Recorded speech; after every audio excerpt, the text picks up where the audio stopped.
What excites you about the project? Now, what excites us about Konza Technopolis is that it is a master planned city built it's a master planned city that is being built from scratch, from a greenfield. So that gives us the opportunity to model the city in the aspects that we believe that will take all the aspects of smart city and sustainability in it. So it's very exciting to have developed a city from scratch. Yeah. So when we look at when I came here, I've seen there's a construction coming up here. Lots of activities, left, right, center. Yes. What are the status? What is the status of the construction of these key projects? Yes. And some of the enablers of the Konza Technopolis? Yes. Now, the status of the project currently, we have several projects that are currently ongoing. We have the horizontal infrastructure that has about 11 sub-projects in it. It includes the streetscape, the wastewater reclamation facility, the water treatment plant, the fiber, the vertical infrastructure in the name of our security and safety building, the welcome center, the solid waste system. All this falls under the horizontal infrastructure, and that project is currently at 85% completion. The contractor is currently winding up, as you've seen during your tour, and by June we shall have started the testing and commissioning process, so that by the time we get to October, we will be finalizing with the certificate of taking over certificate, and also we'll be able to finalize on the final accounts. So within this year, that is by December, we should be able to have completed the project, and the project having been handed over. That is for horizontal infrastructure. We also have the National Data Center and Smart City facilities. Currently, the phase one of that project that involved the development of the National Data Center is complete, and the data center is currently operational. What is left is now the Smart City aspect, which is waiting for the horizontal infrastructure project to be completed, so that we are able now to install all the smart aspects of the city.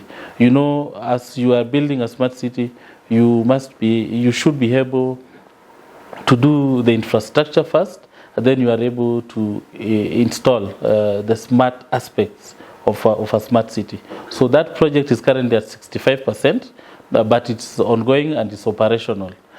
We also have the Konza Complex project, which is a project funded by the national government, and the project consists of 3 aspects. We have the office block where we are currently sitting, and that is complete and 100% complete. We also have the conference facility, which is currently ongoing. It's at 65%, and then we also have the hotel. Now, the office block is complete, 100% complete. The conference facility is at 65%, while the hotel, we've just concluded on the feasibility study. We've been waiting for financing. Once we get financing, then we'll be able to proceed to design and then construction. So the hotel is still at, we can say, at 0%, because we've not begun the construction. We also have on site, we have the Ketraco substation, which is a project being done by Ketraco. And it is the project that will ensure that we have sustainable energy within the Technopolis. The substation is complete, okay? But now the aspect of evacuating the power through the Isinya side has not been completed, because there are still issues to do with the acquisition of land, so that they are able to complete the power line. But the project is also ongoing, and very soon it will be complete once the issues to do with land acquisition is complete. We also have the Kenya Advanced Institute of Science and Technology, which is a graduate-only a graduate-only university being undertaken by the Ministry of Education. Now the project has kicked off, and the contractor is now at 30% complete.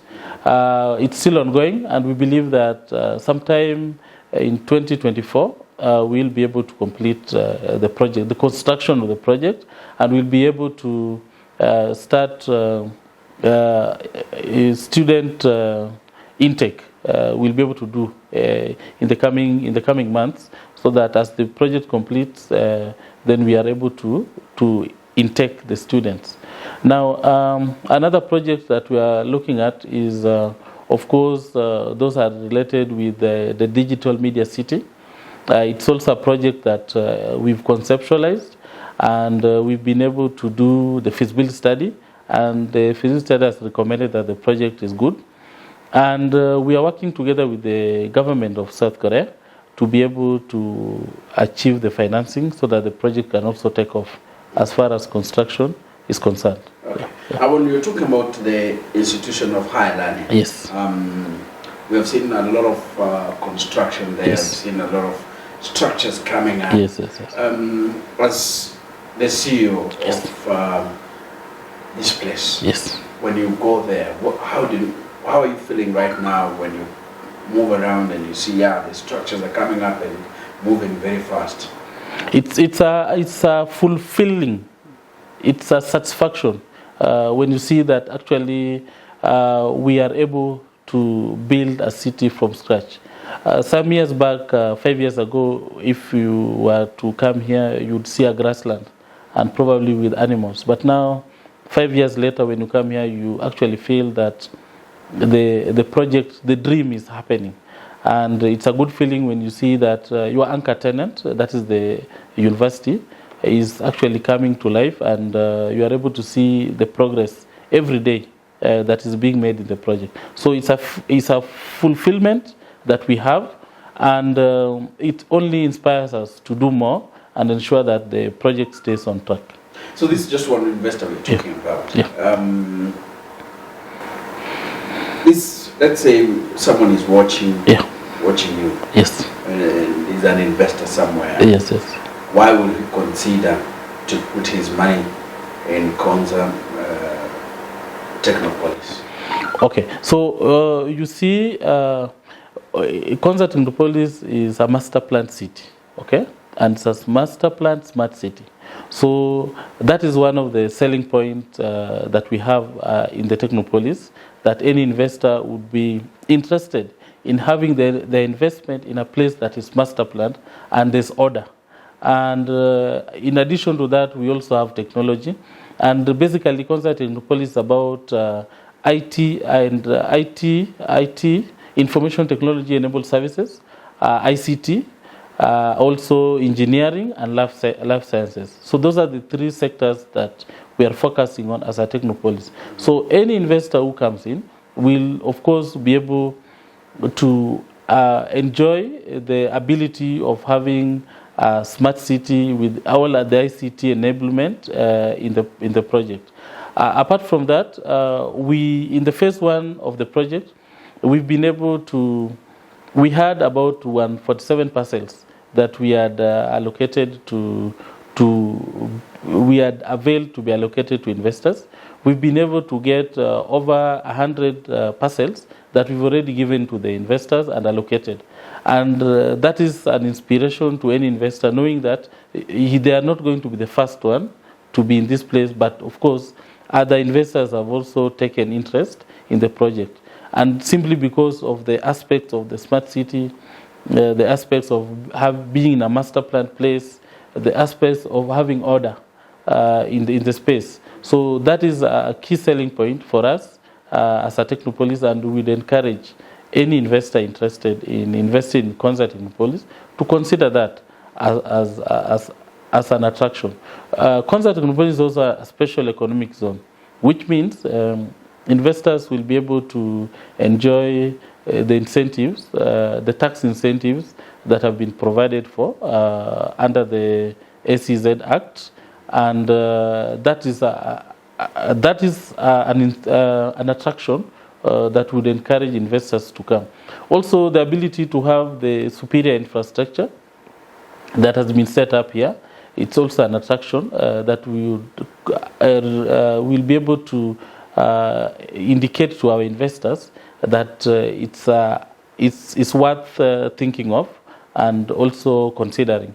We also have a national data center, which is Tier 3, uptime certified, and that is a quite real attraction that we expect that will inspire investors to come in. And also the aspects of sustainability. You know, Konza Technopolis being a smart city, it's governed by the green aspect of development. We are currently considering a citywide green LEED certification for the project, so that any investor who comes in will be also attracted to the sustainable aspects of the Technopolis. So all these are attractions that will help our investors to consider relocating here. So far, what has been the impact of this project on the country's economy? Yes. And moving forward, once probably we have the cities up and running, yes. What we expect in terms of the returns yes. in the country's economy? Yes, so Konza Technopolis was set up to contribute at least 2% to the GDP. And as you can see, since the project was conceptualized up to now, we've been able to create quite a number of jobs that have been created, both directly and indirectly. We've been able to get contractors on site. We've been able to get consultants on site. We've been able to consider all the aspects of experts. All type of experts have been here, and they're working on this project. So in one way or the other, that has created direct employment and also indirect employment, because there are people who are dependent on the same people that are employed here. That is one. Secondly, we've been able to inspire research and innovation. You realize that innovation is at the cornerstone of the project, and we've been able to work through with the startups and incubators, and we provided that platform and environment that will make the startups and incubators thrive. Also with our national data center, we've been able to inspire a lot of solutions. Right now we are working with partners in the project who are able now to churn out solutions that will provide long-lasting solutions to our problems as a country, and also will be able to export these solutions to other countries, working together with them. Looking at the infrastructure development that has been created by the project, you realize that we've been able to invest, the government has been able to invest quite a huge amount of capital in the infrastructure. As you were touring, you could see the real investment that the government has done, and that is basically an infrastructure development that has happened in this area. Going forward, you'll be able to see various investments now happening. The government has now planned to do the dualling of the Machakos Junction to Emali, and that is a project that is upcoming, and it's all coming because of this, the project we are having here in the Technopolis. We are also looking at Twake Dam, which is basically is supposed to provide the sustainable water to the project. Twake Dam is currently happening, and that is also another infrastructure project that has happened. We've been able to plant the buffer zone. Now, the buffer zone in itself will get its impact from the Technopolis, in that whatever we'll be doing here will be able to escalate to the buffer zone, and the good things that are happening in the Technopolis will be able to escalate it to about 10% radius to the Technopolis. So the impact will be huge, and as we move forward, all these are going to happen in a way that it will lead to a transformation. Yeah. In the country. In any project there must be challenges, right? Yes. You've been here for quite some time. Yes, and, yes. When someone comes here, he will see the successes. Yes, yes. But behind every success, there are usually challenges here. Yes, yes. But these challenges sometimes serve as a motivation. Yes, yes. Probably you will tell me some of the biggest challenges that you've experienced here while bringing up these projects? So one of the major challenges that have affected the project is, of course, the resource mobilization. It has not been easy to raise that quite a huge chunk of capital to invest in the project. But with time, we've been able to achieve. Initially, we were supposed to do only phase 1A, which is about 60 acres, but the government stepped in and we were able to do phase 1. Phase 1 is about 600 acres, and that development has been done. Now we are supposed to do the remaining phase 2 and phase 3, and that also will involve quite a huge sum of capital to invest in. But resource mobilization has been a challenge, but we've been able to make it with the little resources that we've gotten. We've been able to do that, and we are still working together with partners to ensure that we do more projects in partnership, but it takes some time. Resource mobilization takes some time. Also, one of the challenges was the aspect of master planning.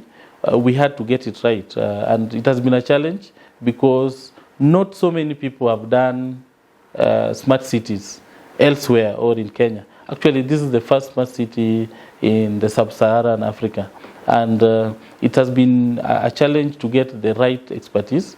We were able to get our assistance from the Master Delivery Partner 2, that was led by Tetra Tech, and we were able to get the right expertise to help us develop the guidelines and also the master planning of the city. So that was a challenge, but we were able to surmount it because we looked elsewhere and we were able to get. But now we are happy because with that experience, now we have quite a good number of experts who have been able to grow through the project and now are able to implement another smart city elsewhere. So with time, we believe now it will get easier to do the project, despite the challenges that we've had. Now, when we look at smart cities, we talk about sustainable development, and many countries are trying to that direction. When we're talking about Singapore and the rest, can you paint for me the picture of a smart city that we will have here once it's done? Yes.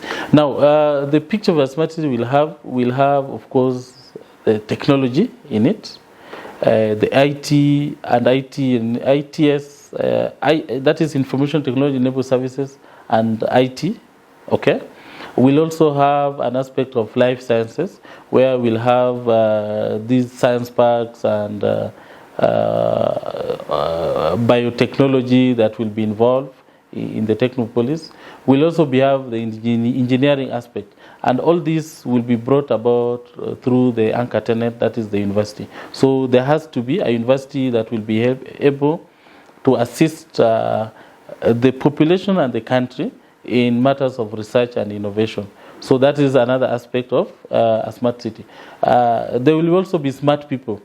The residents and the people coming in will be people who are able to integrate with technology and able to apply technology in the usual day-to-day life of the residents.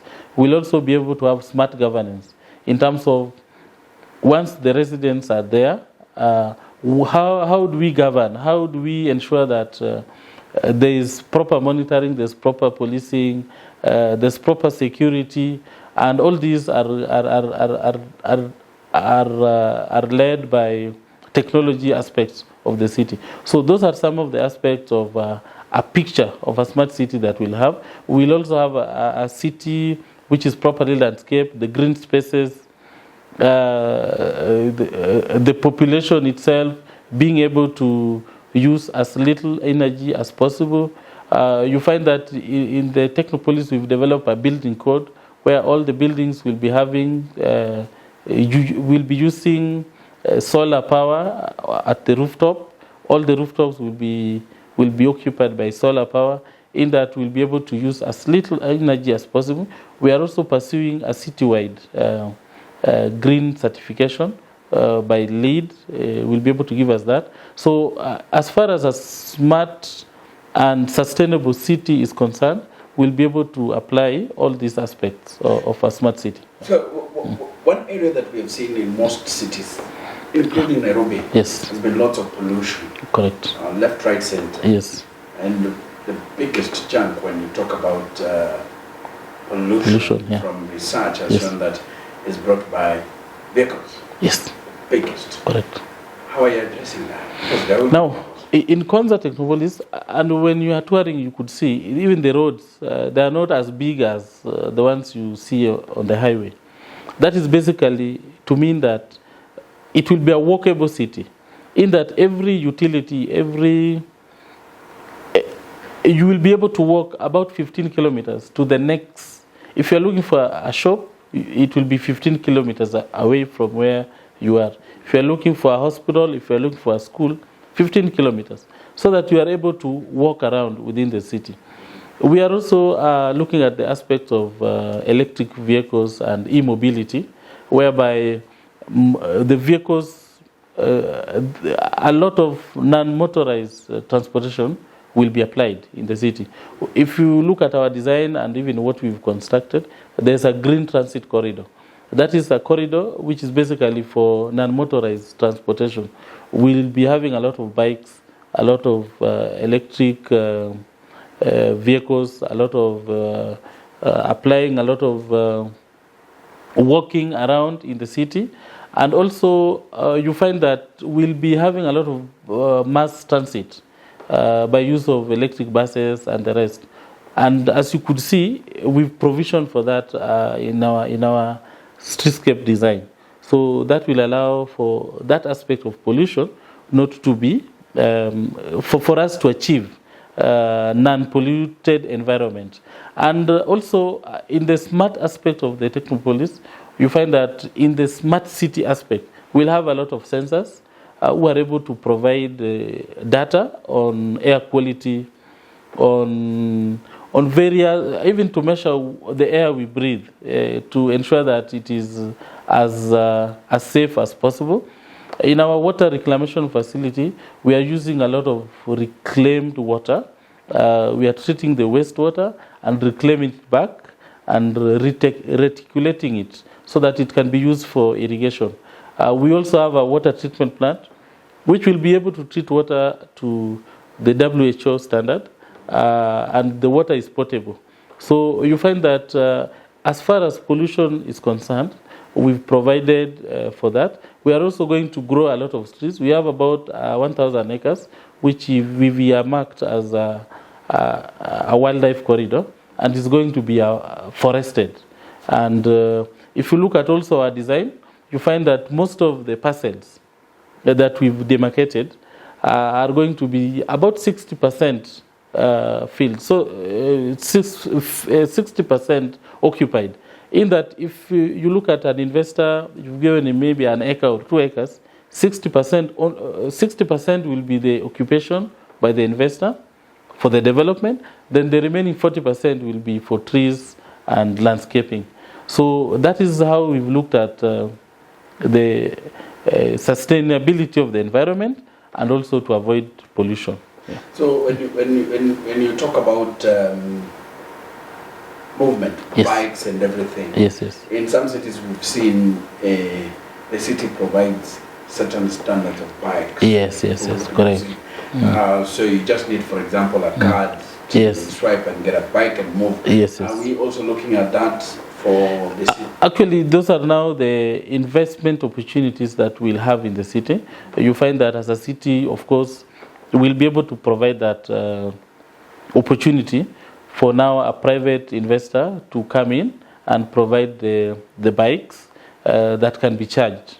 And there could be a solution that we'll use to be able that you just need to tap and go through a card, so that we don't have to we don't have to be having everybody buying their bikes. That is also allowed, but of course it's a business opportunity for someone to be able to do that, because again we'll have a central parking space at the entrance of the city. We'll have a parking space, and vehicles will be parked at a certain central space, and then from there on you use BRT or you use the electric bikes to get to your residence, or walk. Yes, or walk. So let's address some of the issues people have been asking. Yeah.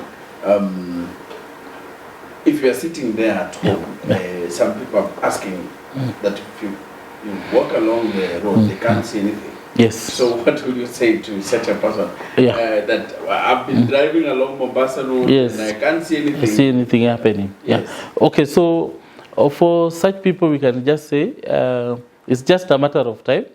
We are putting a state-of-the-art welcome center, the space which will take care of all the security aspects of the city and be able to monitor those who come in and out. And as you know, as a city, at one point we'll have to remove the fence because for a city you don't need to have a fence. If you look at Nairobi, there's no fence. But the fence we are having now is just to ensure that as the construction goes on, then the materials are secure. But in the long run, we are going to have this fence removed. We'll have a proper entrance feature and a proper welcome center with all the technologies of this world being used there. And it's just a matter of time that we'll be able to make sure that the entrance also is well taken care of. It's part of the scope of the contractor that is working. But as you know, it is currently a construction site. So as we are doing the construction part of it, we'll also be able to complete the welcome center so that we can transition to a proper welcome feature that people passing along the Mombasa Road are able to see. And also, as you know, our welcome center will be able to integrate also with the highway. So those are some of the aspects that with time people will be able to see. And also very soon when we light up our street lights and everything, then people will be able to see something also happening. Yeah, it's part of the project and it's coming to an end. Very soon we'll be doing testing and commissioning. And Kenyans will be able to see what is happening within the city. Okay, as we wind up, one thing that I would love you to talk about is when you talk about a city, I know you've talked about when you look at Nairobi, yes, there have been dangers, not people saying that threats to the national park, but here you have integrated. You know, Nairobi is excluded. Yes, it's excluded. But this one is within the city. Yes. How does this make this city unique? So actually, it makes the city unique because you realize that where the city is situated was we are neighboring the Athi-Kapiti migratory corridors. So the animals from the national park, Nairobi National Park, are able to transition to Tsavo National Park through the Athi-Kapiti migration corridor. So we end up also having animals around here. And part of the biodiversity requirement is that you do not have to shift the animal to another place. You have to integrate them. So that's why in our master plan, we've been able to provide for about 1,000 acres, which we'll be calling wildlife corridor, so that the wildlife can be able to coexist with the city. And what that does is that it means as far as we'll be doing the building and integrating with the investors, we'll be able to build something called a haha wall, where we are able to, in a better way, integrate with the wildlife, so that we do not interfere. The human-wildlife conflict do not arise with that kind of wall, because that provides us with the opportunity to be able to ensure that the animals also coexist. And that will be an attraction in itself, because it will mean that there is life in the Technopolis, and we are able to coexist with the wildlife. And also the haha wall will be done in a way. It's not a wall as you may think. It's not a wall, but it's a way the design is done in a way that the animals are able to feel secure as much as they interact with the humans. In that there's a way it is done that there's a gap between where the animals live and where the humans also live. So when we talk about a techno city, we are living in a world that is changing. Yes. right now we're talking about AI, Yes. artificial intelligence. Yes, yes, yes. Do you foresee the Technopolis spearheading Kenya's move into or adoption of the new system that is global now? Yes, yes, yes. Actually, if you look at the plan, Konza Technopolis is right in it to lead the digital transformation. And we are not able to speak about digital transformation without AI. And you know, that's where the world is heading. So we've provided the necessary infrastructure. We've provided state-of-the-art data center. And you know, AI is about trends and algorithms, and you need a platform to be able to do that. And our data center provides for that. And we've been able to onboard partners and solutions providers in that space of the data center. And therefore, we are in the middle of it to ensure that we are able to adopt the latest technology within the country and also in the Technopolis. So as AI has come, we are right in it, and we'll be able to integrate and also roll out the plans that we need for this country. So when you talk about AI, Yeah. you see there's a report that was released Yes. that says the sub-Saharan part of Africa Yes. is very far much Behind, yes. As far as you cannot speak about other countries. Yes, yes, yes. Kenya is still there. Yes, it's trying. Yes. But it's not beyond 50%. Correct. What is your assessment like because we are in the technology? Yes, yes, yes. As much as they're saying Kenya is not right there, but one thing I'm sure about Kenya is that Kenyans are very techno-savvy as far as adoption of the technology is concerned. So as much as we are not there, but I can assure you Kenya will be among the first countries to adopt that technology. Because I believe as a country, we've been able to show that through M-Pesa usage. You find that Kenyans were able to adopt to M-Pesa as fast as it came. And we were the first country. And even right now, the developed countries are wondering how Kenyans were able to do this. And even for AI, as much as the statistics are showing that Kenyans or Sub-Saharan Africa